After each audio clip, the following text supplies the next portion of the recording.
हरे कृष्णा कृष्णा कृष्णा हरे हरे, हरे राम राम राम हरे हरे। जय श्री कृष्णा दोस्तों, आप सभी को ज्येष्ठ मास की अमावस्या की ढेरों शुभकामनाएं।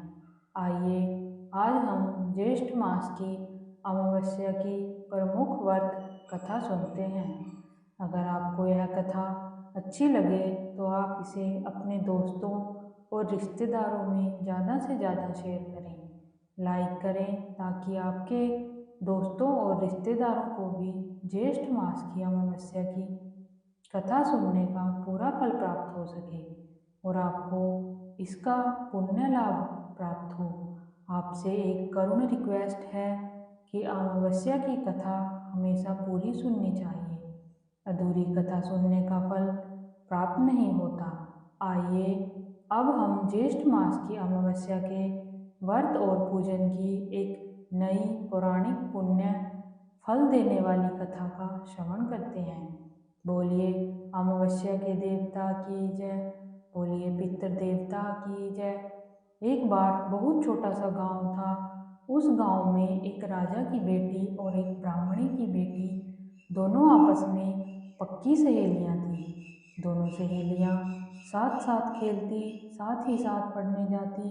दोनों का बचपन साथ ही साथ बीत रहा था। इस तरह समय व्यतीत हुआ। जब वे दोनों विवाह लायक हुई तो इसे संयोग ही कहें कि दोनों का विवाह भी एक ही दिन एक ही गांव में हो गया। ब्राह्मण की बेटी बड़ी ही धार्मिक प्रवृत्ति की थी, इसलिए उसे ससुराल भी धर्म कर्म करने वाला ही मिला। ब्राह्मण की बेटी के ससुराल वाले सभी प्रकार के धर्म कर्मों का पालन करते थे, सभी तरह के व्रत उपवास करते थे।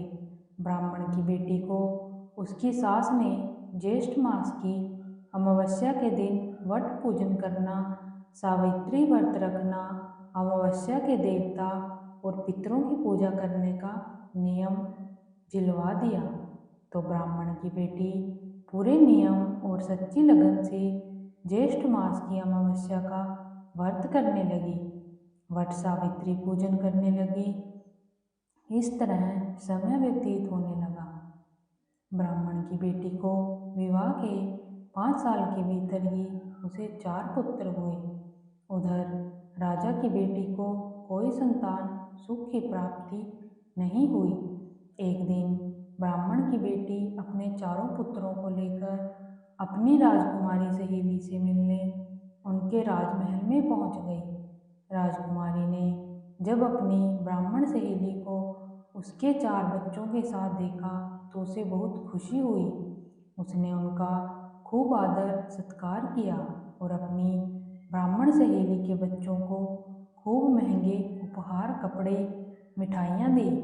ब्राह्मणी और उसके बच्चे खुशी खुशी शाम को अपने घर आ गए।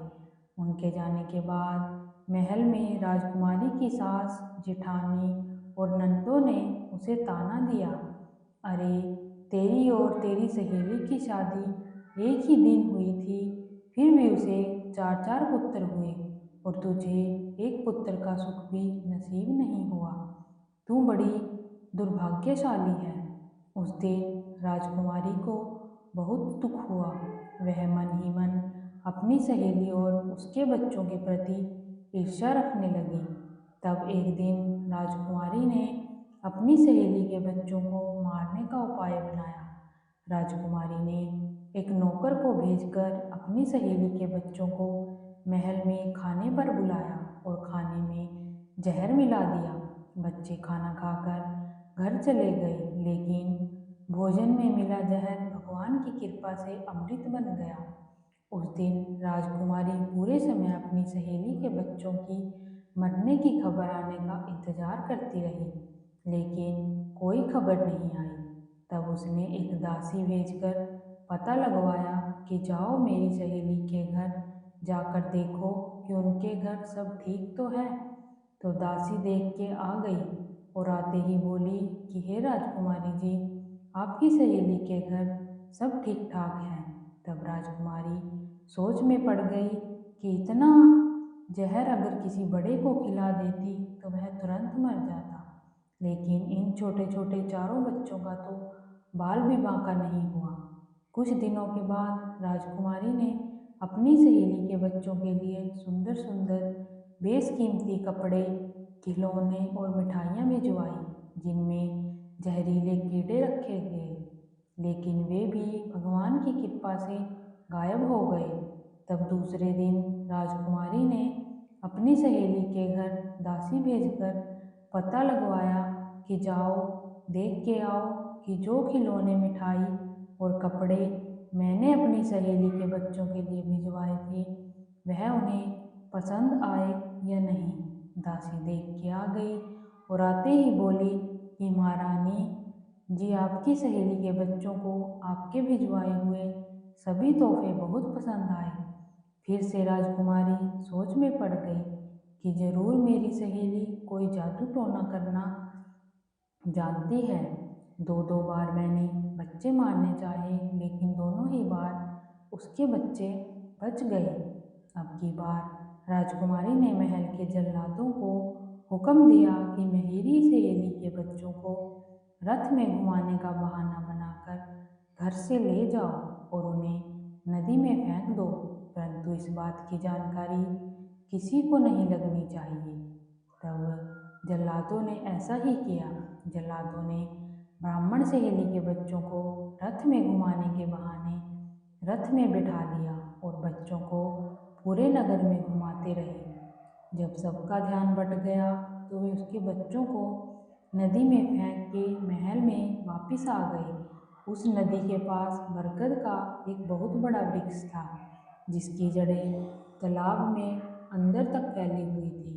उस दिन ब्राह्मणी के ज्येष्ठ मास की अमावस्या का व्रत था। वह वट वृक्ष की पूजा कर रही थी।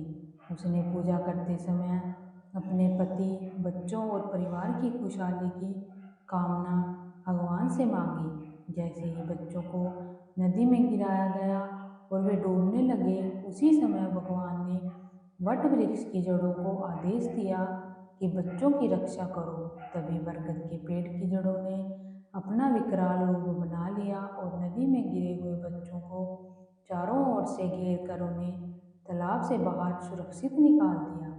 इस तरह बच्चे नदी में डूबने से तो बच गए, साथ ही वे नदी में गिरने से ज़्यादा ताकतवर, सुंदर और बोर वर्ण के हो गए।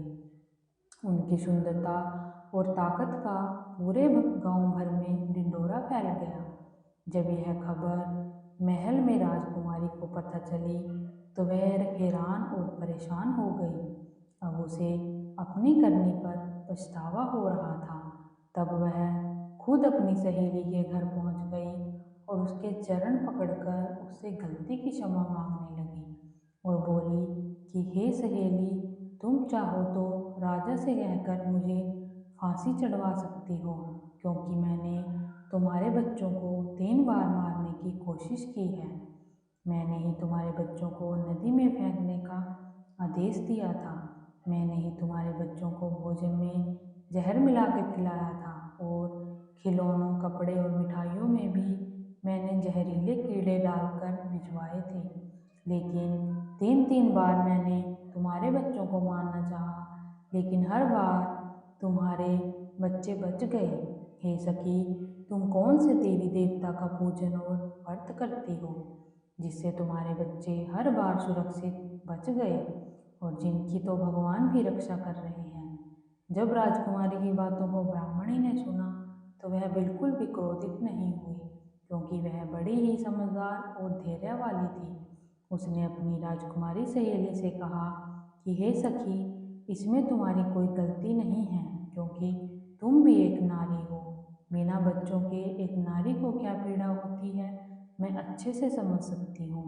हे सखी, मैं प्रत्येक साल ज्येष्ठ मास की अमावस्या का व्रत करती हूँ, वट सावित्री व्रत रखती हूँ और बरगद के पेड़ की पूजा करती हूँ। बरगद का पेड़ ही मेरे पति और बच्चों की रक्षा करते हैं। हे सखी, तुम भी हर साल ज्येष्ठ मास की अमावस्या का विधि विधान से व्रत करो और बरगद के पेड़ की पूजा करो। वट सावित्री व्रत रखो, तुम्हें भी माँ बनने का सौभाग्य जरूर प्राप्त होगा। इस तरह जब दोबारा जेठ का महीना आया तो राजकुमारी ने ब्राह्मणी के कथन अनुसार ही वट सावित्री व्रत रखा और बरगद के पेड़ की विधि विधान से पूजा करी और खूब दान पुण्य किए, जिसके 3 महीने के बाद ही राजकुमारी को गर्भ ठहर गया और 9वें महीने में एक सुंदर पुत्र पैदा हुआ।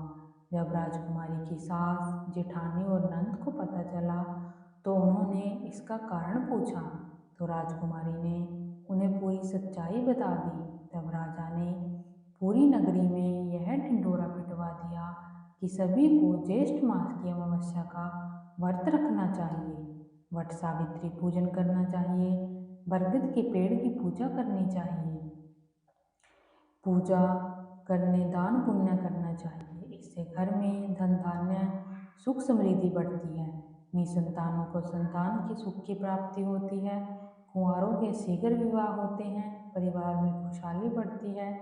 घटियो तो पुरियो पुर तो परवान चढ़े, भूले बिरे नाम तेरे भंडार में भरे। हे ईश्वर, जैसा सुख आपने राजकुमारी को बाद में दिया वैसा सबको देना। कहानी कहने वाले को, सुनने वाले को और हुनकारा बनने वाले को सबको सबकी सब मनोकामनाएं पूरी करना। धन्यवाद।